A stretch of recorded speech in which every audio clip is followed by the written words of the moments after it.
Hello and welcome back to my channel. Now, if it looks like I'm tired, it's only because I'm exhausted.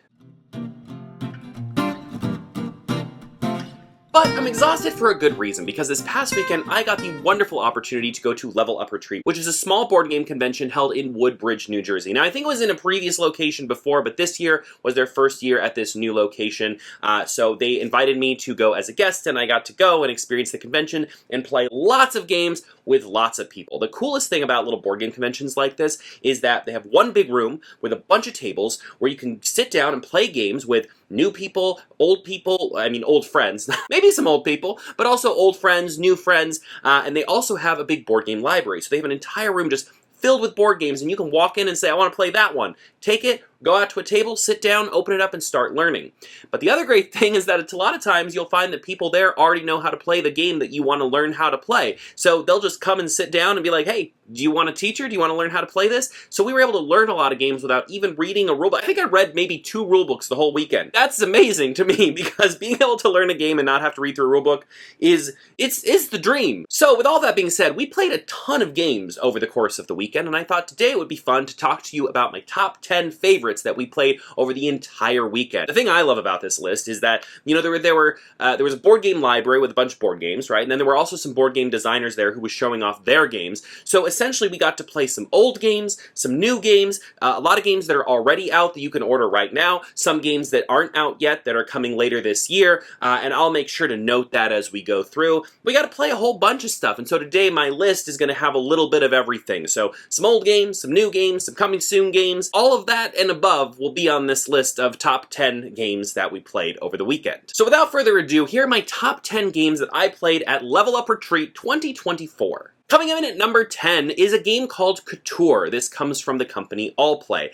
Now, this game comes in like a little box. If you're familiar with Allplay at all, they make a lot of like very easy to learn, easy to teach games, and a lot of them come in cute little boxes. You can just stack them up and they're easy to travel with, which is really great. So this one is a recent release. In this game, you are playing as a fashion model, and you're going to New York and Paris and Tokyo, and basically like bidding on items to be able to get like you're trying to collect different outfits and pairs of shoes and editorials and things like that in order to get points and, of course, win the game. So this is a bidding game. So you have your cards that allow you to bid in your hand, and you basically bid on those 3 locations. So every round, you have like New York, you have Paris, you have Tokyo. Some cards come out in each of those regions, and you have to decide secretly what you want to bid on. And so you arrange your cards all at the same time. The New York, what you're going to bid in France, what you're going to bid in Tokyo, and then all at the same time you lay those cards down. So you bid on everything at once, and then all the players go through and see who won the bid in each location, and then the person who won the bid gets to basically pick first from the cards that are there to help fill in and kind of get their set collecting pieces going. So, you know, in many set collecting games, there are, you know, you want to collect a bunch of different types of this card that have different symbols, right? And so you want to get a set of those. As far as shoes are concerned, if you're the first, you want to be the first person to get a matching pair of shoes, because then you win this like little reward for being the first person to get matching pairs of shoes. You can go for editorials, which literally just give you 2 free points. Love that. You can also go for other cards that are bidding cards. So those can come into your hand and allow you to have more options and to bid higher numbers in future rounds. It's a very simple game, but I think what I liked about it, it was very tight and it was very quick. I think a lot of bidding games have this element where, you know, I bid this much and then you can up it by this much and then we bid this much and that much, and it kind of goes back and forth. And this was very like cut and dry. Get your bids together, put things down, see who wins, get some cards, go from the top. Now, while this game doesn't have any key mechanics that are just like, wow, I've never seen this before, I think what I really like about this game is that it's a very different theme. I think a lot of times in the board gaming space, we get used to a lot of themes that we've seen over and over and over again. That's not necessarily a bad thing. My number 1 game on this list is a very reused theme. So I'm not saying it's a bad thing to have a theme that's been used before. However, it is really special when a game comes along, I think, that has a theme that we really haven't seen a lot of before. And there are some games that involve shopping for clothes and things, but being a fashion model and like running around the world and collecting clothings and editorials and shoes, I don't know, it just felt, even though the key mechanics of the game felt very much like things I've done before in other games, the theme itself was able to elevate that and feel like something fresh and new. And I think that's kind of the power of a good theme, right? A good theme can take a pretty, like, kind of an idea that's not really that fresh and new and make it feel fresh and new. And Couture is definitely an example of that. And it's an example of a game where the theming of the game really brings it to another height. If this had just been another game where we, I don't know, bid for property or bid for, I don't know, you know, bid for like fantasy items or whatever, like it could have easily felt like a bunch of other games that I've already played. But that fashion model aspect of it really made it stand out in a crowd of other bidding games. Like it really made it stand on its own and seem like something unique and special, and I thought that was really cool. Alright, number 9 is a party game, and I think it was the only party game that I put on this list.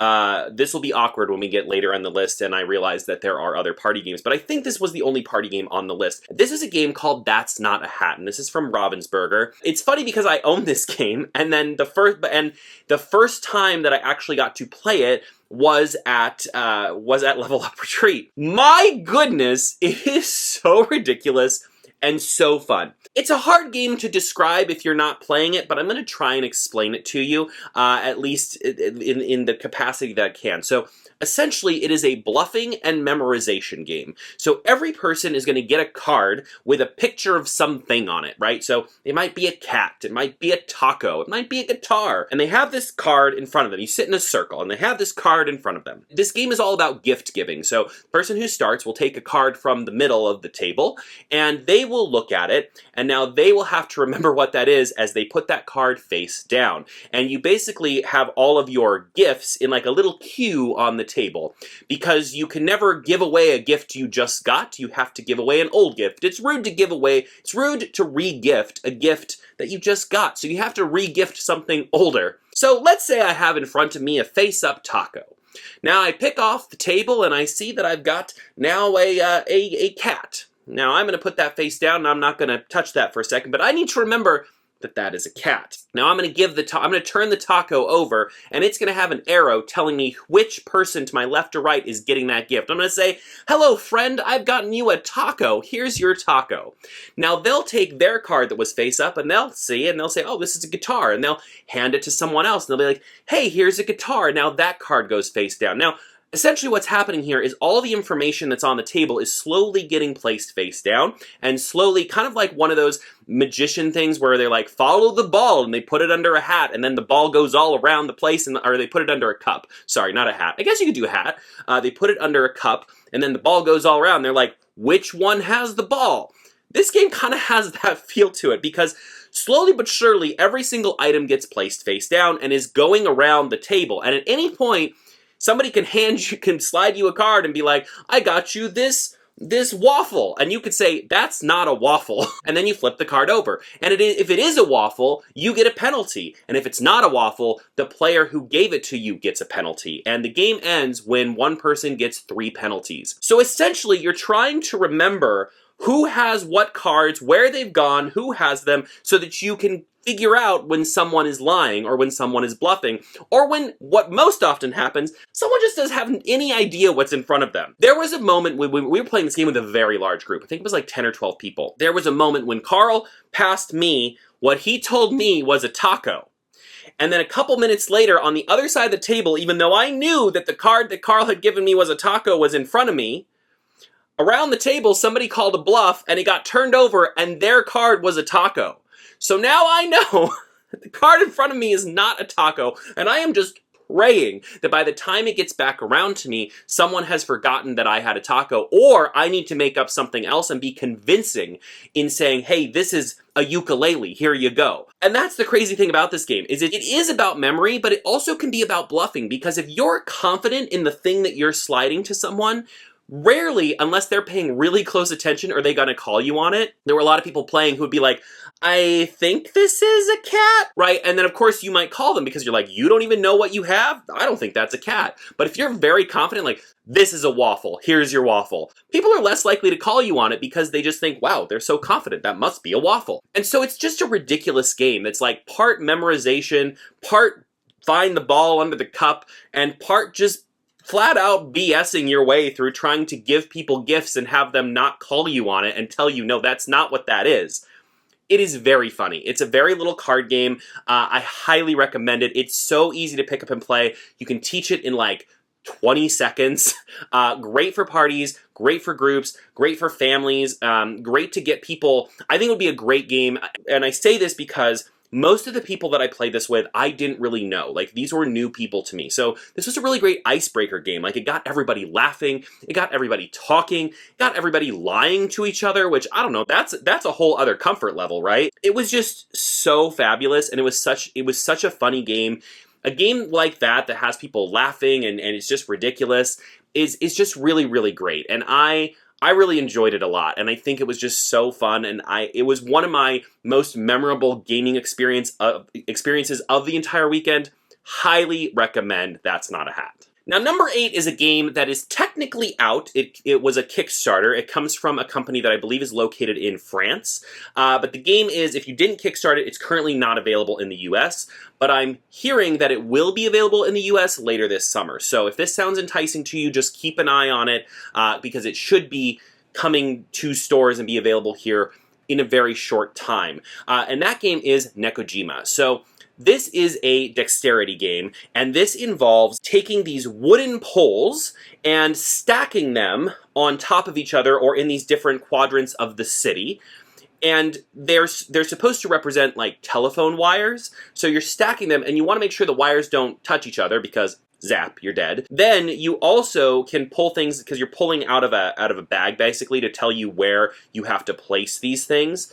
You can also pull out black cubes, which you then have to give to other players, and they have to hang cats off of these telephone wires. So the whole theme of the game is like telephone wires that cats are hanging out in like the city in Japan. I love the theme.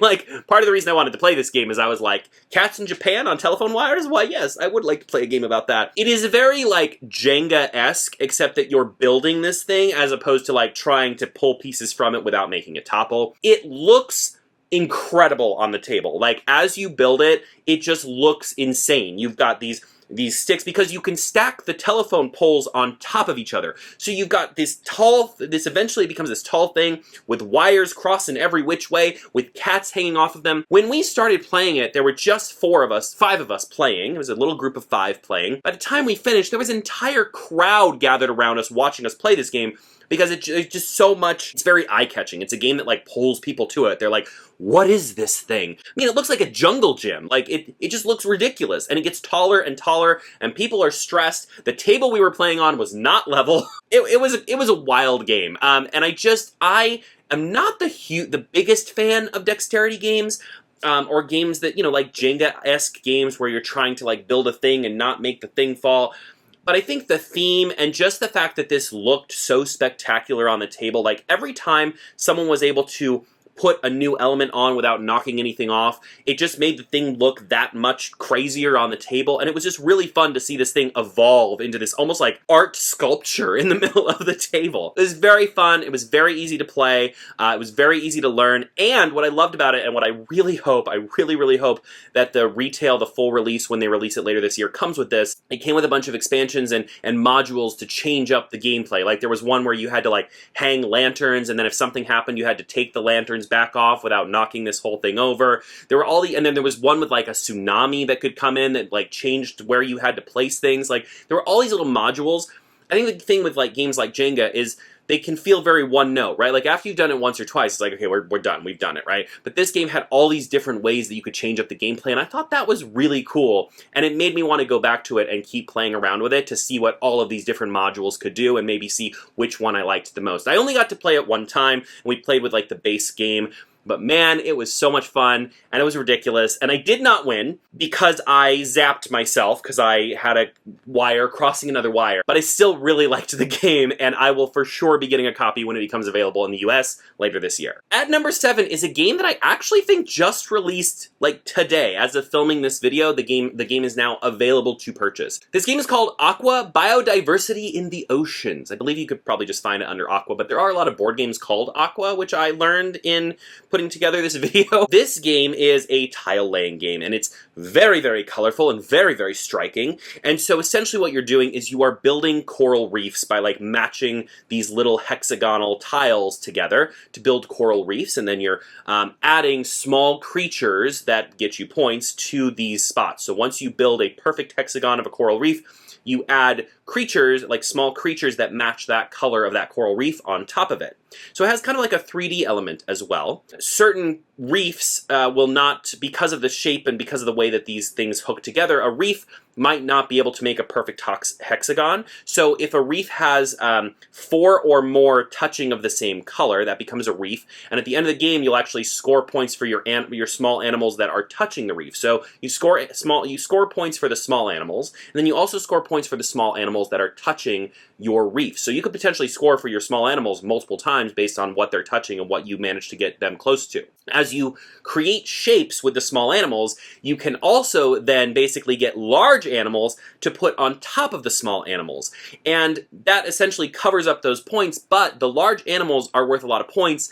And the large animals also have their own scoring bonuses. So like you might add a dolphin in, which is worth like 11 points, but it might also give you extra points for one other type of small creature you have. So you're kind of thinking about how, like, what's the cost benefit of like taking a creature and covering a creature, and will it give you the points you need, or is it more worth it to not take the bigger creature? It has a lot of like thinky elements to it. It's very colorful, it's very pretty on the table. My one complaint is that we played 2-player, and the game was over so fast. So when you set up the game, you take out a certain number of tiles from the overall game, and that's how you deter, like, for certain players. So if like you're playing 2 players, you'll take out like, I think it was like 35 tiles from the game. If you're playing 3 players, you would take out less tiles. I think when I play this again, because this is one that I did order, I would probably just leave more tiles in so that my reef could get bigger and bigger and crazier before the game ends. Because essentially, once you run out of tiles, the game ends. And I feel like we just were getting started. My reef was just starting to become a thing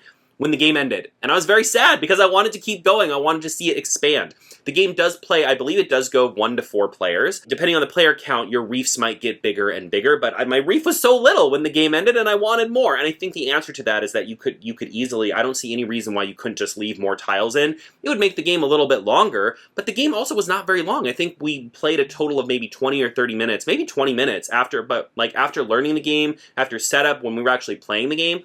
It might have been a 20-minute game. Like, it was very, very, very, very quick. So I think when I play it again, I would probably just leave more tiles in to make the game longer. Because I want to see, you know, with tile laying games, you want to see it expand over the board. You want to see it grow and change, and you want to start with 1 tile and by the end have this, like, beautiful thing in front of you that you're scoring points off of. And for me, where we got to is where I think, like, the halfway point of the game should be. So I would just leave in all the other tiles and then just play longer. I think that's okay. I mean, once you get the game home, it's your game. You know, you do you. You live your best life. But outside of that, I love the mechanics. I love how simple it was. I love that even though it was very simple to learn and play, there were a lot of really fun decisions about, like, which tile you take, how you want to build your reefs, how, you know, when is it more worth it to build a reef versus a perfect hexagon so you can get a creature. There were a lot of, like, really great little choices, and the game played very fast and very snappy, and it was gorgeous. Listen, I love a game that looks pretty on the table. I just do, you know? And mechanics are great, theme is great, but I love when a game just, like, pops. Like, the art just pops off the table. And I love tile laying games. So this really combined, and I loved the theme, like sea creatures. I just said animal creatures. What? I really liked the theme, I really liked the gameplay, I really liked the thinky little puzzle, but at the same time I liked how easy it was to set up, start playing, and learn to play. I loved it a lot, and I'm excited that it's now available because I always am looking for more tile laying games. I mean, we own probably like 50 tile laying games, and yet I'm always like, yes, I do need more. I do need more. So I'm excited to get this one home so I can start playing with it, trying it out with more tiles, and just kind of playing around with the game to see what other things there are. There are advanced tiles, so there are like some end-of-game scoring bonus pieces to this game. We played with the basic set, but there is a set that comes in the box that is more varied end-of-game bonuses that make you think a little bit more for a more advanced player. We played with like the basic version because it was like one of the last games we played of the weekend and we were fairly tired, so we were like, let's just play the normal version. But it does have a lot of different types of endgame bonuses you can put in for lots of replayability, so that was really cool too, and I'm excited to play with all of those. Next up is a game that is not out yet. So this is one that is coming soon. The Kickstarter is coming soon, and this game is called Fluffy Dragons. So this is from Lamf Games. It is going to be their first game. I have been kind of following the production of this game now. I feel like for like at least a year I've been kind of keeping an eye on this one, and we finally got to play a prototype of the game, and I got to bring a prototype home, so I'll be doing a more full video on this one, which will be really fun. So this one is another bluffing game. So essentially you are playing as a fluffy dragon, and you are trying to amass a horde of like crystals, and you have to fight the other dragons to be able to do that and get their crystals. So at the beginning of the game, you'll have your dragon, which is a certain color, and you'll have your cave with your horde of crystals that are all your color. And essentially, you have a hand of cards that are different elements, and on the board you can see where you have a kind of a circular board with all of these elements on it. And so essentially, you are going to place one of these cards face down, and it's going to have one of those elements, and then you're going to place your dragon on the element that it is on this wheel, like this circular board. However, you can lie. So I could put down the rock element, but say that I put down the fire element.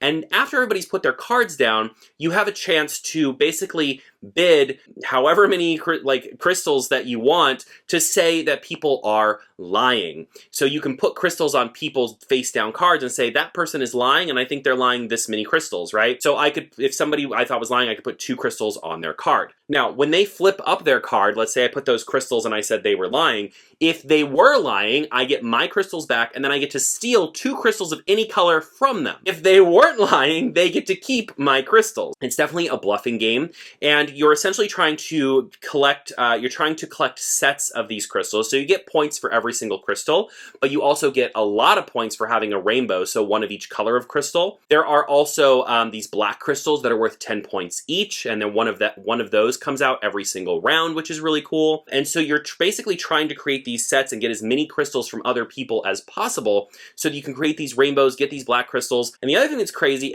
is at the end of a round, you get to, wherever you put your little character, you get to steal from people 2 spaces away from you I think it was a clockwise direction on this little like wheel of elements. So you could then, after everything is said and done, after everybody's bid and got things and stolen things, now you get another chance to steal crystals from people. So crystals were like constantly moving back and forth around this table as people tried to create, and you can see, right? Like we could see that people were like trying to build their little rainbows, which were worth a lot of points. So you might steal something because you wanted to complete your own rainbow, but you might also steal something because you wanted to make it so they couldn't complete their rainbow. It becomes a very cutthroat game.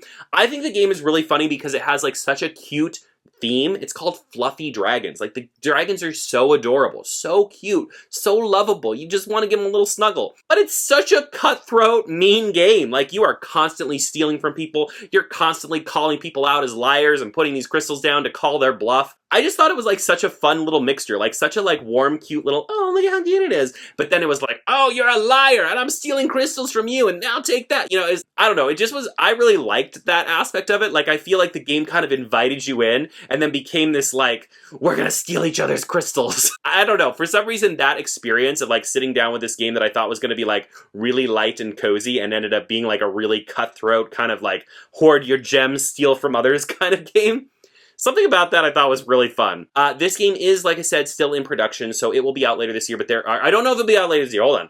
The Kickstarter for it will be out later this year, so make sure if you're interested in it, check out Lamf Games, because they're going to be announcing their Kickstarter very soon, and you can actually pre-save like their Kickstarter, so you get notified when it launches. But this was great, and it was, I would say, it'd be great for a family. If you're looking to get a group of people into games like this that are like bluffing, like hidden information type games, this was a very like entry-level, great place to start. Like I said, I think a family setting would be perfect for this game. But I also think for us, I love a game like this as like a warm-up game to get game night started. Because again, the great thing about things like bluffing games or party games is that they get people talking, they get people interacting. Maybe people that have never met each other before are now interacting and bidding and calling each other liars and, you know, getting into the fray with others. And I think that's really fun. And what else is great about this game is it's a hidden information game, but it's not a hidden identity game. So sometimes hidden identity games I think are hard for certain people because they don't want to act. They don't want to act like a character. They don't want to have to come up with information on the spot to pretend to be someone else. This doesn't require any of that. Literally, you're just, okay, I'm going to play this water card, and then I'm going to put my character on fire, as deception. And truth be told, you don't have to lie, right? Like, you could play the entire game and tell the truth the entire time, but people will still inevitably bet that you're lying because everybody suspects everybody, right? So I think it's a good game for people that maybe aren't good with social deduction or hidden identity games, but still maybe want to try like a hidden information game that has some of those elements, but without the part where you have to like pretend to not be the werewolf. You know what I mean? So this was really fun, and I liked it a lot. And that brings us into our top 5. So at number 5 is a game called Fit to Print.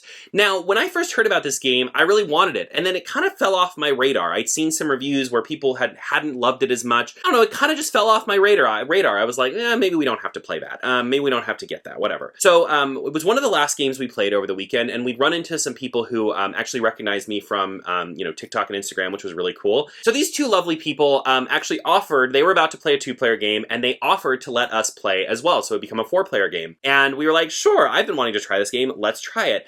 And the game is played over 3 rounds, and after round 1, I went on my phone and ordered the game because I loved it so much. So the concept is that you are, the characters are all like animals, so like you're playing as like these animal creatures. It's kind of like Zootopia World a little bit. But the concept is that you're playing as newspaper editors, so each person is their own newspaper editor. You're running competing newspapers in town. And so there's this pile in the middle of the table that is filled with articles and advertisements and pictures and something else. I don't know. There's all these different things in the middle of the table, right? And they're just in like a pile. And articles have 3 different colors.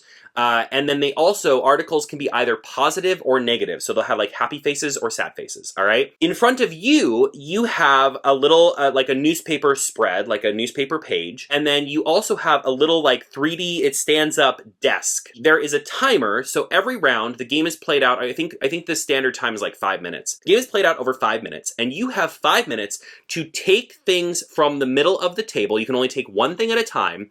And then when you decide to keep it, you put it on your desk. And once you're done taking things, you have to announce you're done taking things, and then you can start organizing them on your newspaper page, okay? And once you start organizing, you can't go back to the middle of the table. You're putting all of these things on this grid, and the newspaper articles, those 3 different colors, they can't be touching each other. So like a green article cannot touch another green article. Pictures give bonuses to types of articles that they are next to, but pictures can also not be touching. And advertisements, we'll get to advertisements in a second, but those are also crazy with how they're dealt with on the page. So you're trying to fit everything onto this grid and leave as little like white, like negative space as possible. Like you want to fill it up as much as possible. But this gets complicated, right? Because you're basically eyeballing all these things and then hoping that you have enough and not too much to fill your board, because at the end of every round you actually lose points for everything you have left over on your desk, and then in the next round you'll still have those things to be able to use on your next page. So you play it over 3 rounds, which is Friday, Saturday, Sunday, and every day you get more and more space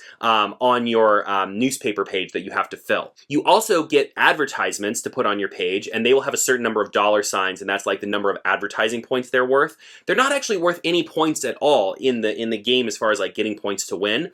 However, at the end of the game, over those 3 rounds, whichever newspaper had the least amount of ad revenue gets cut. They get eliminated from the game. So in the game we played, one of the guys, he was in 2nd place, but he ended up having the least amount of ad revenue, so he got eliminated from the game at the end of the game when we went to score. So you have to make sure you're keeping your ad revenue up, otherwise your newspaper is going to go under. It just was so fun, and it was so frantic, and it was like such this fun little puzzle. Every round just has you like, did I get enough? Did I get too much? Oh, and the other thing is you have to balance your paper between positive articles and negative articles, okay? So you really want them to balance out, because you lose a point for every for the difference. So for example, after I put all my articles and we're counting points, if I have 6 happy faces, so like 6 happy articles, and 4 sad articles, I will lose 2 points for that difference.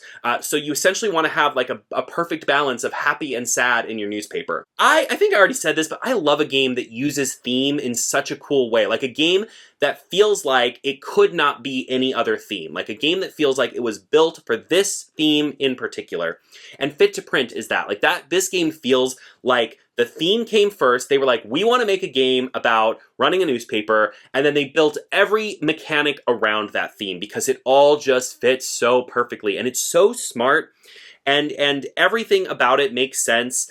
but it's just wild. I mean, from the moment that everybody's grabbing from this center pile to then getting your stuff and frantically within the time limit trying to put everything on your page because you're still within the time limit. That 5 minutes is for everything. Taking stuff, getting it on your table, putting it all on your page, all of that has to be done within 5 minutes, which is insane. And trying to make sure that things don't touch that aren't supposed to touch because you want to get points from them, trying to fill it up, and you're moving stuff around your grid to make sure that everything fits as best as it can, and in the meantime everybody else is doing the same thing, and it's just nuts. But it's so fun. It's this fast, frantic, crazy puzzle, and every round, like I said, the space you have to work with on the newspaper gets bigger and bigger. So my first round, I filled all but one little square on my grid, and I felt so good about that. Then when it expanded, I like freaked out, and I was worried I was going to take too much, and ended up not taking enough, so I had a bunch of negative space on my page. And then in the last round, I took a lot and ended up losing some points because I had to leave some stuff on my table because I just could not fit it all on my page. It's just so good. I loved that at the end of the game, all of our scores were really, really close. So even though the two people we played it with, they own this game, they have played it a bunch of times, we were new to the game, but even so, all of our scores were really, really closely matched together because it's a game that's the concept of it is really easy to pick up and play, but then the actual puzzle of it is just like a lot of like, oh my god, oh my god, oh my god, where do I put, what do I do, what do I do? But it was so, so fun. So Fit to Print, loved it, loved it, loved it, highly recommend. All right, number 4 and number 3 are actually from the same company. So I'm gonna start with number 4. So number 4 is a game called Veiled Fate. Now this is from IV Studio. I'm a big fan of their game Mythic Mischief, which is like, it can be played up to 4-player, but it's really like a 2-player game where you're like trying you're playing as students in a magical school and you're trying to get the other team students caught and like basically sent to detention. And so I got to play their game Veiled Fate, which is a hidden role game. So you have in your hand a demigod. So you are one of several demigods. And all of the demigods are on the board. And you are everyone is actually playing as the gods. So you are trying to manipulate the demigods on the board to get them to where you need them to be to either gain or lose points without having other people figure out who you are, because you're trying to keep that all secret. And so you do this by moving these demigods to quests and then voting on these quests because you have cards that are secret, and every quest has like 2 sides. It has a feather side and it has a scorpion side. And so let's say I'm playing red and I go and I want to complete this quest. Well, you need multiple demigods on that quest to complete it. On the feather side, if that side won, I might get 3 points. But if the scorpion side wins, I might lose points or even get banished, like sent to the underworld. You can get back from the underworld, but it's still not great to be sent there. So I'm going to quietly vote feathers, right? Because I want to get those points. Now, because of that information, like when everybody goes there and all those votes have been totaled, those are going to get revealed. And so now people are trying to figure out who you are so they can try and manipulate the board, right? The game itself is very fun, and I love this idea. It was described to us as being like a hidden role game where it's not about trying to act a role. So one of the most famous hidden role games is, of course, Werewolf, where in that game, there are villagers and there's a werewolf, and you're acting out these parts, and if you're the werewolf, you're trying to pretend you're not the werewolf and trying to convince everybody else that villagers are the werewolf, right? And it's a lot of talking. This is a game that is hidden identity, but it's more about watching what people do and how they play to try and figure out how they're playing. And that was really cool. But the most special thing about this game is we played with one of the expansions. So Veiled Fate is out now, but this expansion is coming to Kickstarter soon. And this expansion deals with a character called Hadria, which is basically like this dark entity that follows players around, like follows the demigods around the board. And she has her own scoring marker that moves up and down the score track. At the end of the game, if you are above Hadria on the score track, you are immediately eliminated from the game.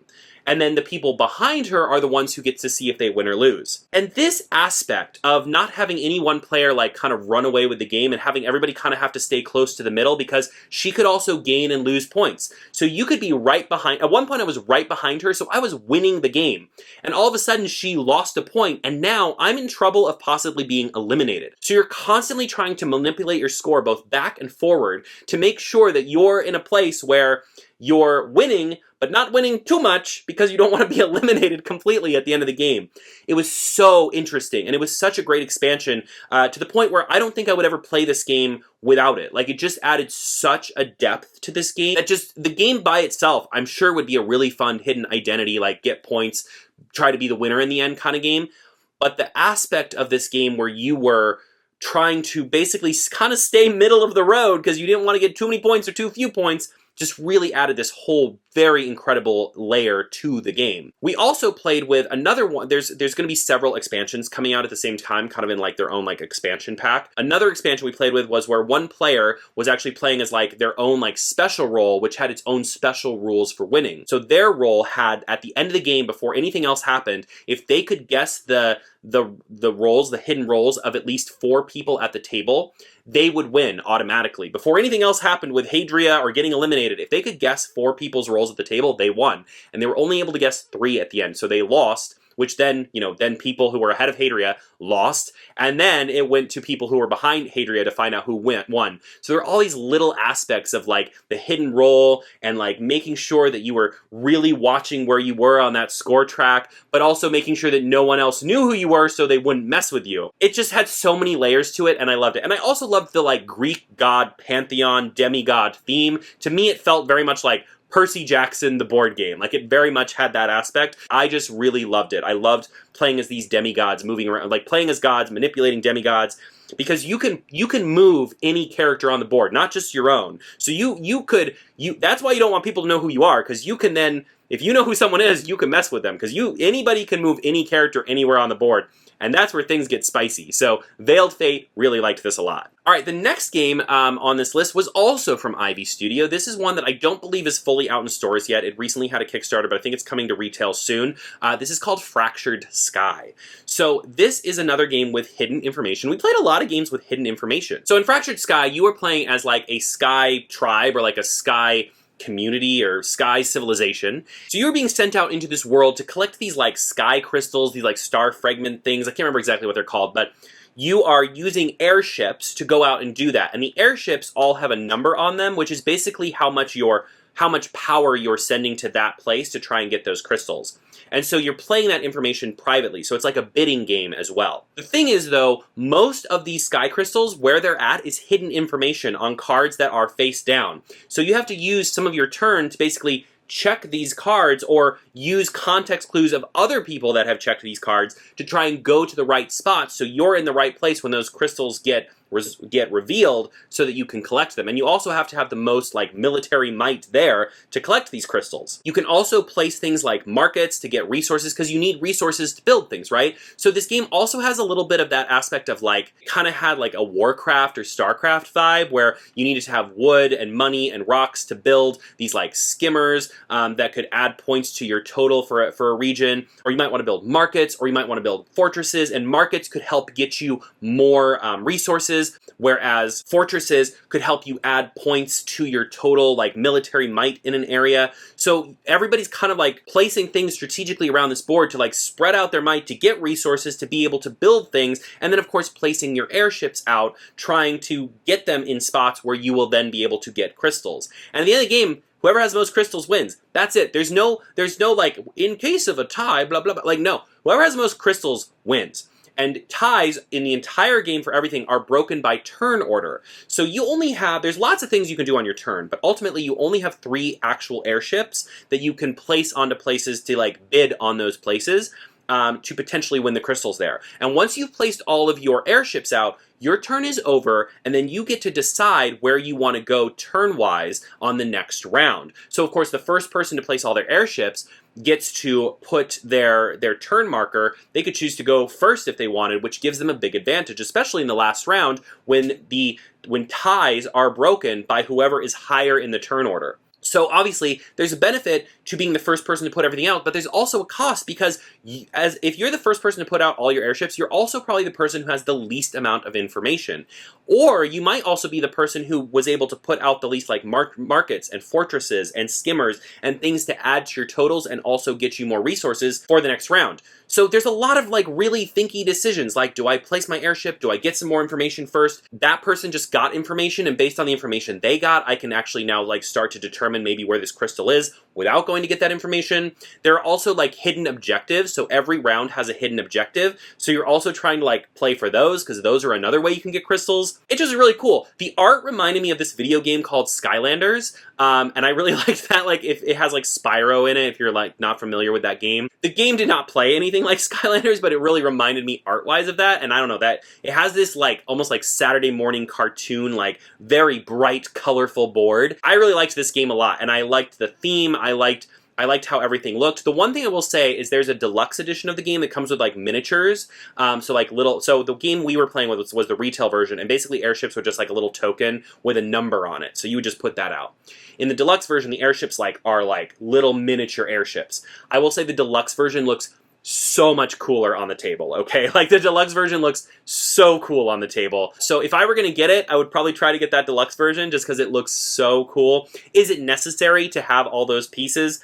No, but like the difference between a little chip with a number on the bottom and like a whole airship on the table and like little markets, and the game becomes so much more three-dimensional and more thematic when you have those extra pieces. So I will say, when I finally get the game, I'm gonna probably go for that deluxe version because it just looks so flippin' cool. However, all of it is cosmetic. None of that is needed for the game to be playable, and the mechanics and the game itself were awesome. I mean, like I said, we played the standard version, and it was my third favorite game that we played all weekend, so clearly, even without those pieces, it's still an incredible game. But if you want it to pop a little bit more, I would check out the deluxe version with all those extra pieces, because, oh my god, when I saw that version, I was like, wow, this looks so cool. So it's definitely gives the game that extra bit of theming. Okay, our number 2 game also had hidden information. What is this? So our number 2 game is completely different than everything else on this list. It was a game called Tranquility. This game has been out for a while, so it is out there. It's from Lucky Duck Games, and so essentially the way this game works is you have these cards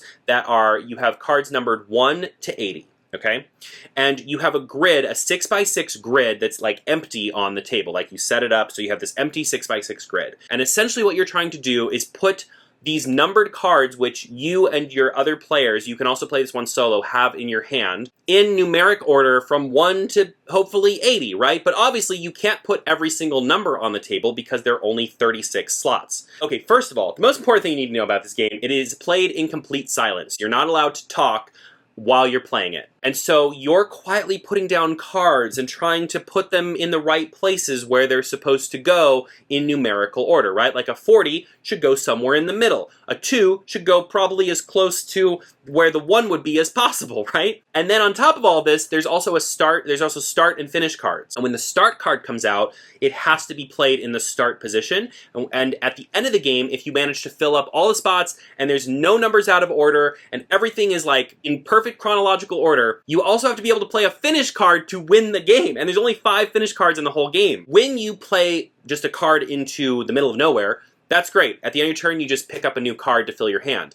But if you play a card next to another card, let's say I played a 52 next to a 50, you have to pay for the difference between those two cards by discarding cards. So if I played a 52 next to a 50, I would have to discard 2 cards to pay for the difference, okay? Why this is bad is because you only have 80 cards. So if you run out of cards and you can't do anything, the game is over. And when you have to discard cards, you're also discarding options. So you might discard something and then later be like, oh man, we really need that. Like, that's the only thing that can go on this spot, because you can't play things out of order. If you have a 4 and 1, 2, 5 have been played next to each other, you can't play that 4 anymore, so it's gotta go. It's gotta go out of the game. And the fact that you're playing in silence and like just trying to get these numbers all in order across this board, it just adds this layer of like, oh my gosh, I wish I could send a mental message to the person I'm playing with so that they know what I hope that they'll play here, because then, you know, you might have in your hand the 52, the 53, the 54, the 55, right?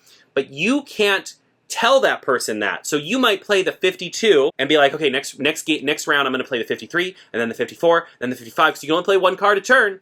You might play the 52, and then they might play like the 60 right next to it. And now you can't do anything with those cards in your hands. You just have to discard them. It is nerve-wracking, but it is such a cool puzzle. In general, when we go to these conventions, our goal is to play as many different games as possible, right? So we'll play a game once, and then we'll move on to a new game, because we just want to consume as many games as possible. Even in our home, because we have so many games, it is hard for us to get a game that we love back to the table a second time, right? We talked about this in a video we did recently where it's very hard for us to replay games because we have so many games that we need to play that we haven't played yet that it feels almost wrong to play a game that we've played before when we feel like we should be playing a new game, right? And we take that mentality into these conventions. So I tell you that because our goal was to play as many new games as possible. We played Tranquility 5 times. We liked it so much that we just kept playing it. The first time we took it out from the library, we played it 3 times. Then we took it back. Then we took it out again and played it 2 more times. We really loved this game, and it was a pretty fast play too. Like, you could play a round of it in about 15 minutes. The game itself, the box, also comes with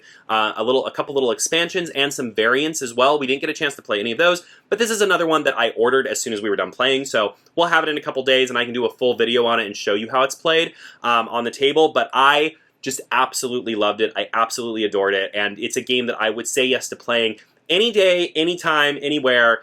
It was so good, and it was such a good puzzle. And if you like games like The Mind, or The Game, or things like that that are about like putting numbers in sequential order, but not being able to know what is in other people's hands, then you will love this. It's like that, but with like more of a theme to it. And it was just so fun. I want to play it again right now, and we won't get our copy until for like a couple more days. But if I could play it right now, I would stop this video just so I could play it right now. And last but not least, my #1 favorite game that we played at Level Up Retreat 2024 is Harvest from Keymaster Games. Now listen, sometimes a game comes along that has everything you want. It has a theme you love, it has art you love, it has mechanics you love, it has things from other games that you love.